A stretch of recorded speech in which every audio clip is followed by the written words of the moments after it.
Qui veut encore présenter volontairement aujourd'hui ses offrandes à l'Éternel? 1 Chronique 29:5. À la fin de sa vie, après plusieurs années d'expérience et d'éducation, David arrive à une position de responsabilité spirituelle pour recevoir la vision de la maison de Dieu. Il pouvait ainsi affirmer: maintenant, je sais pourquoi il m'a choisi. Puis, ayant donné le modèle à Salomon, il donna à tous ces vaillants hommes l'opportunité et le privilège d'avoir une part dans cet ouvrage. Le privilège fut uniquement pour ceux qui avaient un cœur volontaire. Nous pourrons prêcher, prier, enseigner ou simplement accomplir des tâches domestiques dans le service de Dieu. Mais si cela est fait sous la pression de l'homme, alors cela ne sera pas agréable à Dieu. Si vous faites quoi que ce soit sous la contrainte ou pour ce que vous pouvez en retirer sur la terre, alors il n'y aura pour vous aucune récompense dans le ciel. Dieu demande un service volontaire. Le peuple se réjouit de leur offrande volontaire, car c'était avec un cœur bien disposé qu'il les faisait à l'Éternel. Et le roi David en eut aussi une grande joie. 1 Chronique 29:9. Peut-être pourrions-nous dire que cela fut le jour le plus heureux de la vie de David et de toute la nation. La joie du Seigneur était leur force. Qui de vous désire s'offrir volontairement pour le combat et pour le service de Dieu?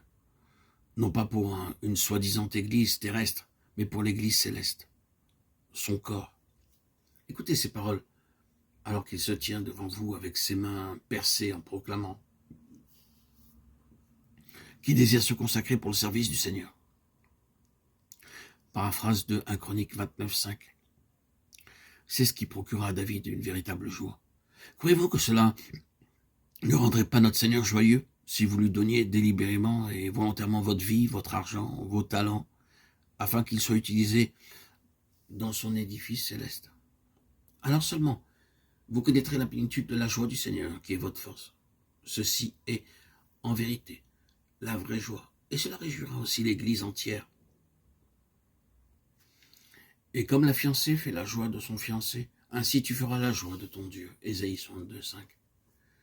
Ce verset nous indique que ses actions envers nous ont pour but de nous faire jouir de la communion avec lui. Ce but vers lequel il nous attire progressivement, de sorte que nous ne pouvons pas y échapper, est l'expression la plus parfaite de la joie provenant de l'unité et de l'union avec notre Seigneur. La Bible déclare: la fiancée se réjouit de sa fiancée. Ceci parle de la pure joie émanant uniquement d'une communion de vie qui est le don de Dieu. Le fiancé se réjouit de sa fiancée. Le but de Dieu en donnant Ève à Adam pour compagne était la communion.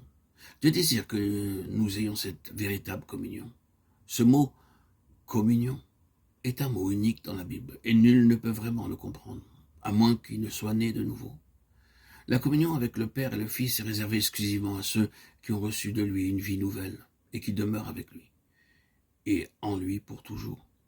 C'est ainsi que nous définissons l'amour de Dieu, la vie de Dieu coulant en nous et notre vie coulant vers Dieu. La véritable communion est réciproque et nous amènera à une réelle ressemblance et à la conformité à l'image de son Fils.